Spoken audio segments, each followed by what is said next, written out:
जी महाराज जी, आपके चरणों में कोटि कोटि प्रणाम। महाराज जी, मेरी जिज्ञासा है कि प्रभु की विशुद्ध प्रेमा भक्ति के लक्षण क्या हैं और क्या प्रभु की भक्ति करते करते किस स्थिति में आचार विचार गौड़ हो जाते हैं? क्या भगवान की विशुद्ध भक्ति प्रेमा भक्ति प्राप्त होने पर नियम आचार विचार जरूरी होते हैं? वो तो स्वभाव बन जाता है उसका, जो साधन काल में किया जाता है वो स्वभाव बन जाता है। पहला प्रश्न क्या है?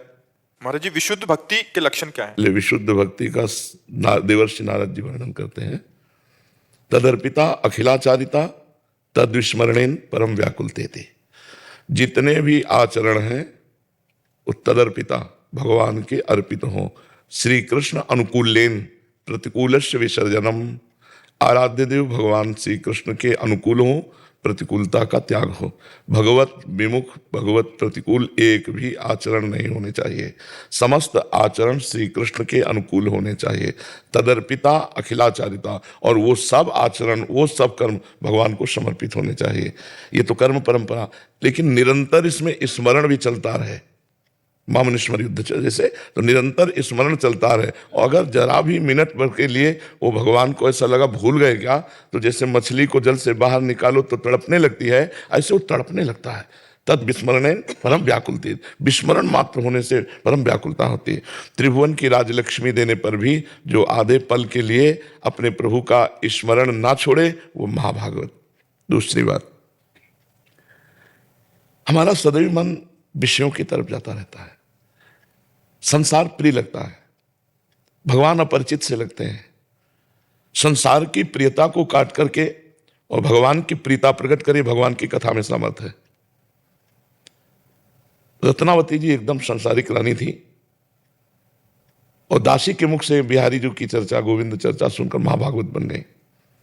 मथुरा की ब्राह्मण पत्नियां प्रमाण है कि केवल कथा मात्र से भगवत प्रेम को, भगवत साक्षात्कार को प्राप्त किया। पहला है अपने समस्त कर्म भगवान श्री कृष्ण के अनुकूल हो, प्रतिकूलता का त्याग हो। दूसरा है इतना स्मरण में तन्मय रहो कि थोड़ा सा भी विस्मरण होने पर परम व्याकुलता आ जाए। तीसरा, भगवान की कथा सुनने में और भगवान की चर्चा करने में अत्यंत अनुराग हो। कथा सुनते सुनते या कहते कहते जब ये स्थिति आ जाए, गदगद कंठ नयन बहा नीरा, आंखों से आंसू बहने लगे, कंठ गदगद हो गया, अब कुछ बोलने की हिम्मत नहीं रह गई, ये कथा का फल मिल रहा है उसको। छिन छिन रुदन करंत छिन गावत आनंद भरी, छिन छिन हार हसंत, ये जो कृपा है वो अपने प्रभु की लीलाओं का चिंतन करके गाकर कभी रुदन करता है, कभी वो शांत हो जाता है, कभी वो नाचने लगता है, कभी वो गाने लगता है। उसकी लोक लज्जा और वेद रीति इसके ऊपर स्थिति होती प्रेमी की। वेदान्न प्रसन्नस्ति सा केवलम औचिन्य अनुरागम लभते। तो तीसरा, भगवान की कथा में अत्यंत अनुराग होना। बावरो सो रस में फिरे खोजत नेह की बात, अपने प्रेमी प्रभु की बात सुनने को मिलेगी। ऐसे बावरा सा घूमता, कहाँ है भगवान की चर्चा हो, कहाँ सत्संग होता है, ये उसकी भूख रहेगी। चौथा, अपने प्यारे के श्रीअंग सेवा की भावना होना। प्रेम प्राप्त करने के लिए अपने प्रभु के श्रीअंग से, तो हम प्रभु की प्रतिमा विराजमान करें या प्रभु की छवि विराजमान करें, और मंगला से लेकर शयन तक हमसे जितना बन सके हम प्रभु की सेवा करें। बिना भोग लगाए पानी भी न पिए। भगवान को, अपने इष्ट को जो भोग लगाए वही पावे। पांचवी बात, अपने प्रीतम के जो लीला विहार स्थलियां हैं, बड़े भाग्यशाली हैं जो उनमें वास करने को पाते हैं, और जिनको वास करने का सौभाग्य नहीं मिला वो उसका रोज चिंतन करें। जैसे वृंदावन की परिक्रमा, बिहारी जी के दर्शन, सत्संग, तो ये सब दिमाग में भर ले जाए और बाहर इसका चिंतन करे। वृंदावन रोज आवे भावना से, रोज वृंदावन की परिक्रमा लगावे, रोज वृंदावन के संतों का दर्शन करे, बिहारी जी के दर्शन करे, यमुना जी का दर्शन करे। तो धाम चिंतन, लीला स्थलियों का चिंतन, ये उसके हृदय में प्रेम अंकुरण उदय करता है। अब सावधानी की बात, कम बोलना, मृदु उचित सत्य भगवत संबंध से युक्त बोलना, ये मौन से भी ज्यादा श्रेष्ठ है। उचित भाषण मौन से भी ज्यादा श्रेष्ठ है। कम सोना, 5 घंटे 6 घंटे जो ले लो, इसके अलावा नींद नहीं आनी चाहिए। माला में बैठे हो नींद आ रही है, पाठ में बैठे हो नींद आ रही।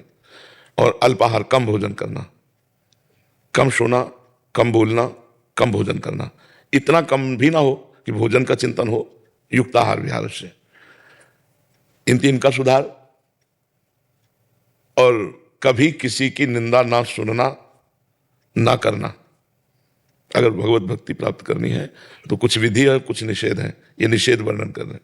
कम बोलना, कम सोना, कम खाना, किसी की भी निंदा न कानों से सुनना न वाणी से बोलना, अपनी निंदा सुन करके आनंदित होना, अपनी प्रशंसा सुनकर दुखी हो जाना, दूसरे की न निंदा सुनना है न करना है।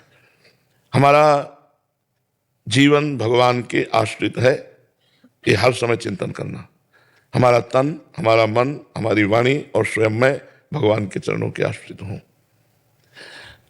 फिर हमारे जो इष्ट ग्रंथ हैं उनका स्वाध्याय करने का नियम रखना। जैसे मानो स्वामी जी महाराज के, तो फिर केली माली जी रोज पाठ होना चाहिए। हितजू महाराज, चतुरासी जी, सुधानिधि रोज पाठ होना चाहिए। क्योंकि आचार्यवाणी गुरु ग्रंथ जो अपनी परंपरा के आचार्य के, अगर उनका स्वाध्याय नहीं होगा तो फिर बात नहीं बनेगी। उनका गान करना, ये वृंदावन रस है, इसमें गान की बहुत महिमा है। पदों का गायन करना, मंजीरा नहीं आता तो ताली से गाते हुए प्रभु के जो पद हैं लीला विहार के वो गाए। और 24 घंटे में रात्रि में सोते समय अपनी दिनचर्या को प्रातःकाल से लेकर के जांचे कि प्रभु के विरुद्ध क्या भाषण हुआ, क्या दर्शन हुआ और क्या आचरण हुआ, और फिर उस त्रुटि को लिखे अपनी डायरी में और उस पर ध्यान दे कि ये गलती नहीं होनी चाहिए। फिर हो जाए तो फिर हम प्रायश्चित लें कि एक दिन भोजन नहीं पाएंगे, 2 परिक्रमा वृंदावन की लगाएंगे, इस गलती की वजह से आपका जीवन पूरा भक्त में आ जाए। और जो बाह्य लक्षण तो इसमें कोई मान्यता नहीं रखते हो, तो नाटक में भी किए जाते हैं। आंतरिक लक्षण भक्त का प्रकट होता है कि विरह कमंडल कर लिए बैरागी 2 नयन, मांगत दरस मधुकरी, छके रहते दिन नयन। अंदर से ऐसा विराग्नि पैदा हो गई कि संसार अच्छा नहीं लगता है, नेत्र कहीं टिक नहीं रहे, मन जो है वो व्याकुल है, कब देखूं, दरस बिन दुख न लागे नैन, जब से तुम बिछुरे पिए प्यारे कबो न पायो चैन, दरस बिन दुख न लागे।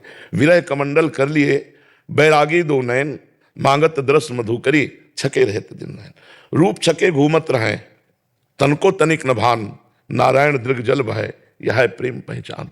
पी मूर्ति नयनन बसय, तेहि रस रहाय समाय, ये लक्षण सुनि प्रेम के और न कछु सुहाय, और न कछु सुहाय, फिर अपने रस मातो, कुटुम देहते जाय, छूट सभी विधि नातो, जहाँ जहाँ पी की बात सुने, खोजत तिन गैनन, हित ध्रुव छिन छिन ले प्रेम जल भरी भरी नैनन।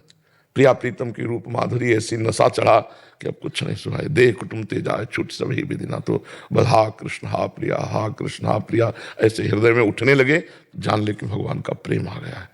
वैष्णवजनों के अपराध से बचे, निरंतर नाम जपने का अभ्यास करे, और जितनी चर्चा की इसको दोबारा सुन करके अपने दिमाग में धारण कर ले, पक्का वो महाप्रेमी भागवत बन जाएगा, पक्का महाप्रेमी भागवत बन जाएगा।